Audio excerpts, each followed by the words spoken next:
PM কিষাণ যোজনা নিয়ে অনেকের মধ্যে অনেক রকম দ্বন্দ্ব চলছে। অনেকেরই প্রশ্ন, আগামী 20শে জুন কি 23তম পিএম কিষাণ যোজনার যে কিস্তিটি রয়েছে সেটি ঢুকবে।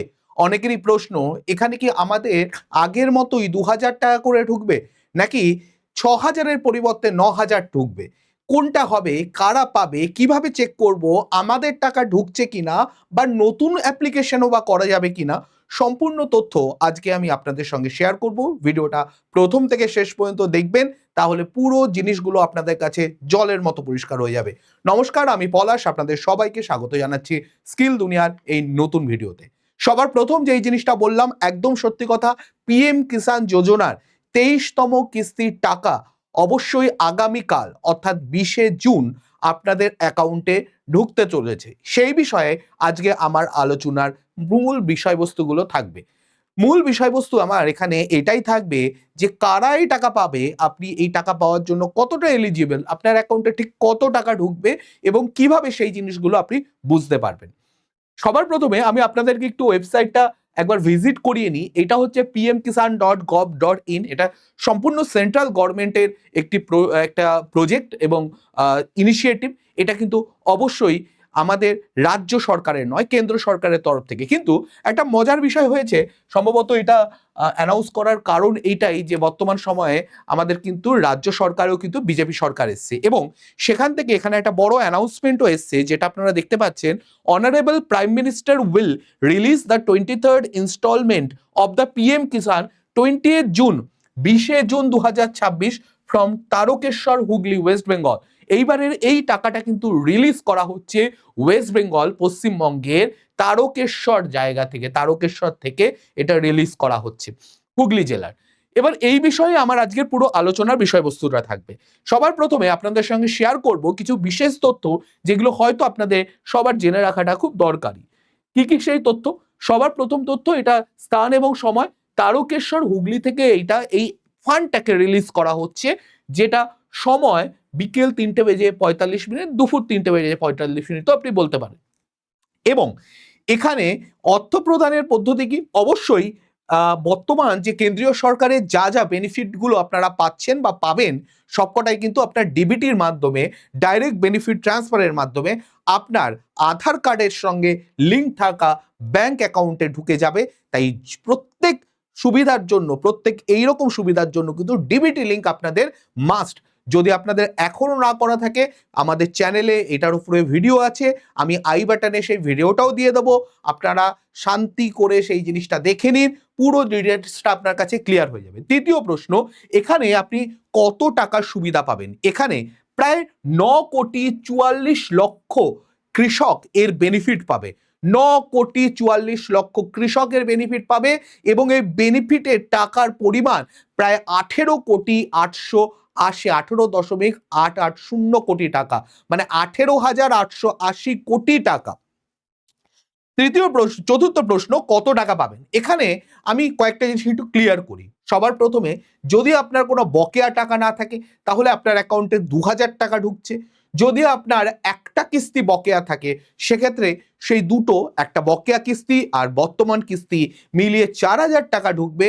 এবং যদি আপনার দুটো কিস্তি বাকি থাকে, তাহলে বর্তমান কিস্তি এবং দুটো পেন্ডিং কিস্তি মিলিয়ে আপনি টোটাল 6000 টাকা আপনার অ্যাকাউন্টে পাবেন। কিন্তু এখানেই একটা ব্যাপার খুব আলোচনার বিষয়বস্তু হয়ে দাঁড়িয়েছে। খুব তাড়াতাড়ি হয়তো সেটা নিয়ে ক্লিয়ারেন্সও আসবে সরকারের তরফ থেকে, তখন আমরা ভালো করে বুঝতে পারবো যে এই 6000 টাকাটা কিন্তু বেড়ে 9000 টাকা হতে পারে, এবং প্রচন্ড সম্ভাবনা আছে সেই জিনিসটার। যদি না আসে, যতক্ষণ না আসছে ততক্ষণ পর্যন্ত আপনাদের এই 6000 টাকা, এবং সেই 6000 কারা পাবেন? একটা কিস্তি, দুটো কিস্তি বাকি আছে আর বর্তমান কিস্তি মিলিয়ে। এবার আসা যাক পরের পয়েন্টে। একটা পরিবারের কিন্তু একজনই এই সুবিধা পাবে। আপনার পরিবারের যদি 3জন কৃষক থাকে, 3জনের আলাদা আলাদা জমি থাকে, আপনারা কিন্তু একটাই সুবিধা পাবেন এই ফ্যামিলিতে। ধরুন আপনি এবং আপনার ছেলে দুজনেই কৃষক, কিন্তু সেক্ষেত্রে কিন্তু আপনারা একবারই বেনিফিট পাবেন, একটা পরিবারে একজনই বেনিফিট পাবে। একই রেশন কার্ডে একাধিক আবেদন করলে অবশ্যই সেটা বাতিল হবে। পরিবারের যে কোনো একজন সদস্যই টাকা পাবেন, যেটা আমি এক্ষুনি বললাম। যাচাইকরণ হবে রেশন কার্ডের মাধ্যমে যে আপনার ফ্যামিলির আর কেউ পাচ্ছে কিনা সেটা রেশন কার্ডের মাধ্যমে যাচাই হবে। হ্যাঁ, আধার কার্ডেরও কিছু বিষয় আছে, সেটা আমি পরে আসছি। এরপরে 2000, এখানে একটা জিনিস আমি বলে রাখি, 2019-এর জমির রেকর্ডের কিছু নিয়ম আছে। কি রকম? 1 ফেব্রুয়ারি 2019-এর আগে যাদের জমি আছে তারা কোনো কেনা জমি, দানপত্রের জমি হোক, তারা পাবেন টাকা। যদি ওয়ারিশ সূত্রে, মানে হচ্ছে পূর্বপুরুষের ওয়ারিশ সূত্রেও সেই জমিটা পেয়ে থাকেন, তাহলেও আপনি যোগ্য এই টাকাটা পাওয়ার জন্য। কিন্তু একটা ব্যাপার, ইনফ্যাক্ট আপনি যদি ওয়ারিশ সূত্রে পেয়ে থাকেন জমি 1 ফেব্রুয়ারি 2019-এর পরেও কোনো সময়, তাহলেও আপনি এই পিএম কিষাণের বেনিফিট পাবেন। কিন্তু কারা পাবেন না? পাবেন না 1 ফেব্রুয়ারি 2019-এর পরে যারা কেনা জমি আছে যাদের, তারা কিন্তু এই বেনিফিটটা পাচ্ছে না, আপাতত পাচ্ছে না। অবশ্যই পরবর্তী আপডেট যখন আসবে তখন সেখানে আপডেট করলে নিশ্চয়ই তারাও বেনিফিট পাবে, কিন্তু বর্তমান সময়ে পাচ্ছে না। এরপরের পয়েন্ট হচ্ছে যে কারা অযোগ্য এখানে। প্রথম হচ্ছে আপনি সরকারি চাকরিজীবী বা রাজনৈতিক কর্মী। রাজনৈতিক কর্মী মানে হচ্ছে বেসিক্যালি কোনো রাজনৈতিক পার্টির সঙ্গে কোনো পেইড, মানে মান্থলি কোনো স্যালারি বা টাকা আসে, এরকম কোনো মন্ত্রী হতে পারে, কোনো রকম পঞ্চায়েতের মেম্বার হতে পারেন, এরকম কিছু হলে আপনি পাবেন না। দ্বিতীয়, আপনি যদি এইরকম কোনো পেশায় যুক্ত থাকেন, ডাক্তার, ইঞ্জিনিয়ার, আইনজীবী, বা হচ্ছে আপনি চার্টার্ড অ্যাকাউন্টেন্ট, এইরকম কোনো ভালো এস্টাবলিশড প্রফেশন, এর বাইরেও যদি কোনো এস্টাবলিশড প্রফেশনের সঙ্গে আপনি যুক্ত থাকেন, ডেফিনেটলি আপনি এই ক্ষেত্রে এই বেনিফিটটা পাবেন না, কারণ আপনার প্রয়োজন নেই সেক্ষেত্রে। এছাড়া আপনি যদি আয়কর, মানে ইনকাম ট্যাক্স রেগুলার বেসিসে দিয়ে থাকছেন, বা আপনার মাসিক আয় 10,000-এর বেশি পেনশনের মাধ্যমে, তাহলে সেক্ষেত্রেও আপনি পাবেন না। জমির ধরন যদি আপনার প্রাতিষ্ঠানিক জমি হয়, মানে কোনো কোম্পানি বা ট্রাস্টের জমি, চাষি জমি নয়, বা মানে যেটাকে বলা হয় চাষের জমি, সেই জমি নয়, অথবা আপনি বর্গাদার বা লিজ চাষি, আপনি জমির মালিক নন, আপনি বর্গাদার বা লিজ চাষি, সেক্ষেত্রেও আপনি পাবেন না। তাহলে এই ক্যাটাগরিতে জেনে রাখা দরকার, এই ক্যাটাগরিতে আপনারা এই বেনিফিট, পিএম কিষাণের বেনিফিটটা পাচ্ছেন না। পরবর্তী প্রশ্ন, টাকা পাওয়ার 3টে কন্ডিশন আছে যেই জিনিসগুলোকে আপনাকে ফুলফিল করতে হবে। প্রথম কন্ডিশন কি? অবশ্যই আপনার কেওয়াইসি বা ফেসিয়াল বা বায়োমেট্রিক, আপনি সেই জিনিসটাকে চেক করাতে হবে। এর কারণ আপনি জীবিত আছেন, আপনার নামে যেটা হচ্ছে সেটা আপনি করছেন, এই ব্যাপারটা চেক করানোর জন্য। দ্বিতীয় পয়েন্ট কি? দ্বিতীয়, আপনার যেটা আমি বারবার প্রত্যেক ভিডিওতে বলি, এই ভিডিওরও শুরুতে বলেছিলাম, আপনার ব্যাংকের সঙ্গে ডিবিটি লিঙ্ক বা ডাইরেক্ট বেনিফিট ট্রান্সফারের লিঙ্ক থাকতে হবে। আদারওয়াইজ আপনার অ্যাকাউন্টে টাকা ঢুকবে, আপনি টাকাটা পাবেন কি করে? কারণ টাকাটা ঢুকবে আপনার ডিবিটি লিঙ্ক করা আছে যে অ্যাকাউন্ট, সেই অ্যাকাউন্টে। তৃতীয় ব্যাপার, আপনার আধারটা আপডেট থাকতে হবে। মানে কি? আপনার 10 বছরের পুরনো আধার আপডেট থাকাটা বাধ্যতামূলক। ধরুন আপনার 10 বছর আগে বা 12 বছর আগে আধার হয়েছে, তারপরে কিন্তু আপনাকে আপডেট থাকতে হবে, মানে অ্যাটলিস্ট লাস্ট 10 বছরের মধ্যে আধারটা একবার আপডেট হয়ে থাকতে হবে। এর পরের পয়েন্ট হচ্ছে আপনাকে দুটো অ্যাপ চেক করার জন্য আপনাকে দুটো অ্যাপ কিন্তু ইনস্টল করতে হবে। একটা পিএম কিষাণের অফিসিয়াল অ্যাপ, আর একটা আধার ফেস আরডি অ্যাপ। এই দুটো অ্যাপই আপনি কোথায় পেয়ে যাবেন? আপনার গুগল প্লে স্টোরে পেয়ে যাবেন এই দুটো অ্যাপ। এই দুটো অ্যাপের মাধ্যমে আপনি লগ ইন করার জন্য প্রথম অ্যাপটা, দ্বিতীয়টা আপনার ফেসিয়াল রেকগনিশনের জন্য। আমি কিছুক্ষণ আগে বললাম ফেসিয়াল রিকগনিশনের কথা, এই যে কেওয়াইসির সময় এই ফেসিয়াল রিকগনিশন বা বায়োমেট্রিকের জন্য, তো সেই জিনিসটার জন্য এটা দরকার, এই অ্যাপটা দরকার। এবার পয়েন্ট হচ্ছে কিভাবে করবেন।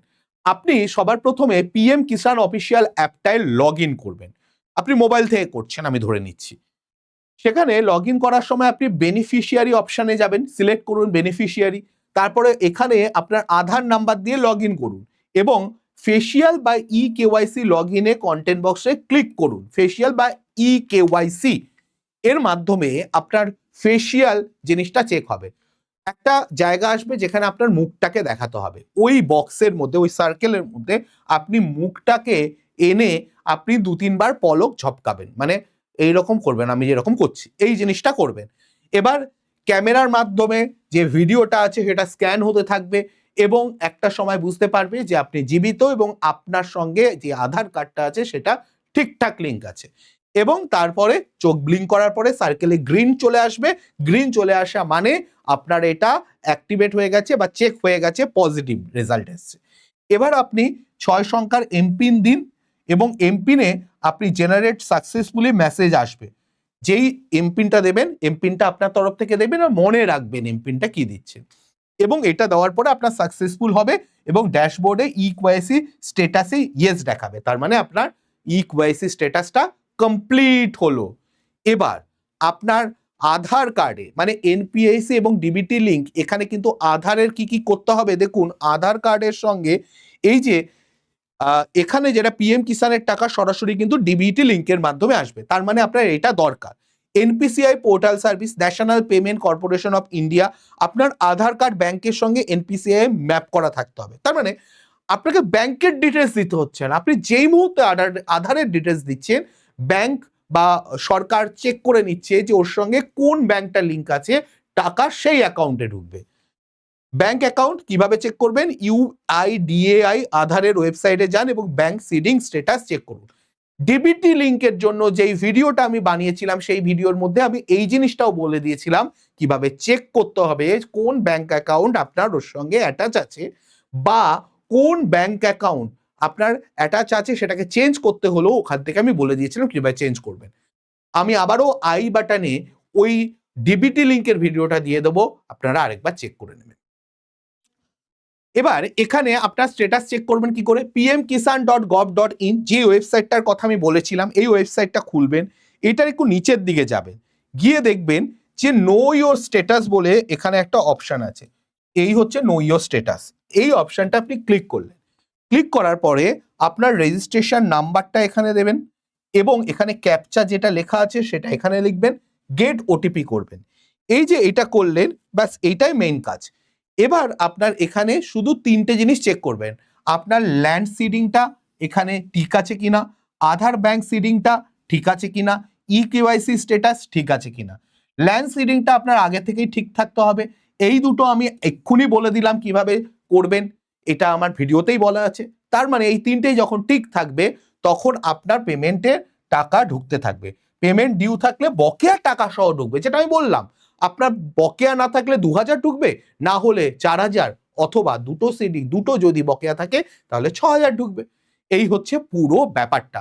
2-4টে জিনিস আপনি মাথায় রাখবেন চেকলিস্টের মধ্যে। আপনার ইকেওয়াইসি যেন হয়ে থাকে, যেটা আমি এক্ষুনি বলে দিয়েছি কিভাবে করবেন। ব্যাংকের সঙ্গে ডিবিটি লিঙ্ক থাকে, সেটাও আমার ভিডিওতে বলা আছে। আধার কার্ডে 10 বছরের পুরনো আপডেট করে নিন যদি পুরনো হয়। আর ভুল তথ্য দেবেন না, অযোগ্য ব্যক্তিরা কিন্তু কোনোভাবে টাকা পাবেন না। আপনি সরকারি চাকরি করেন, আপনি অ্যাপ্লাই করছেন, পাবেন না কিন্তু। এই ব্যাপারগুলো সিম্পল ব্যাপার, এগুলোকে একটু মাথায় রাখতে হবে। ভিডিওটা আমি খুব বড় করলাম না, সিম্পল রাখলাম, আমি পুরো প্রসেস বলে দিলাম। আপনার কোন কোন অ্যাপ লাগবে, কোন ওয়েবসাইটে গিয়ে চেক করবেন, এভরিথিং আমি পুরোটা বলে দিয়েছি। 23তম কিস্তির জন্য আপনি প্রস্তুত? আশা করি প্রস্তুত। কারণ যদি প্রস্তুত না থাকেন, ভিডিওটা ভালোভাবে দেখে যা যা খামতি আছে সেগুলোকে নিজেকে একটু রেকটিফাই করে নেওয়ার চেষ্টা করুন, তাহলেই হবে। ঠিক আছে? যে কোনো প্রশ্ন থাকলে আপনি কমেন্ট করতে পারেন। আর তথ্যটি কাজে লাগলে অবশ্যই লাইক এবং শেয়ার করুন তাদের সঙ্গে, বিশেষ করে যাদের এই ভিডিওটা প্রয়োজন, যাদের এই কিস্তির টাকাটা প্রয়োজন, যেসব কৃষক বন্ধুরা এখনো পর্যন্ত কিস্তির টাকা পাননি বা সংশয়ে রয়েছেন কিভাবে পাবেন, তাদের সঙ্গে শেয়ার করুন। আপনাদের যাবতীয় প্রশ্নের উত্তর দেওয়ার জন্য আমরা প্রস্তুত। আমাদের কমেন্ট করে জানান। আর ভিডিওটা ভালো লাগলে অবশ্যই লাইক করবেন। আর নতুন কোনো ভিডিও এরকম চাইলে অবশ্যই কমেন্ট করে জানাবেন। চ্যানেলটাকে সাবস্ক্রাইব না করলে অবশ্যই সাবস্ক্রাইব করুন। আমাদের 1.5 লাখের জার্নিতে আপনিও অংশীদার হন এবং আমাদের পাশে থেকে আমাদের এগিয়ে চলার মনোবলটা জুগিয়ে চলুন। আজকে এই পর্যন্তই থাকছে। ভালো থাকবেন, সুস্থ থাকবেন, দেখা হবে নতুন কোনো ভিডিওতে। নমস্কার, জয় হিন্দ, জয় ভারত, জয় পশ্চিম।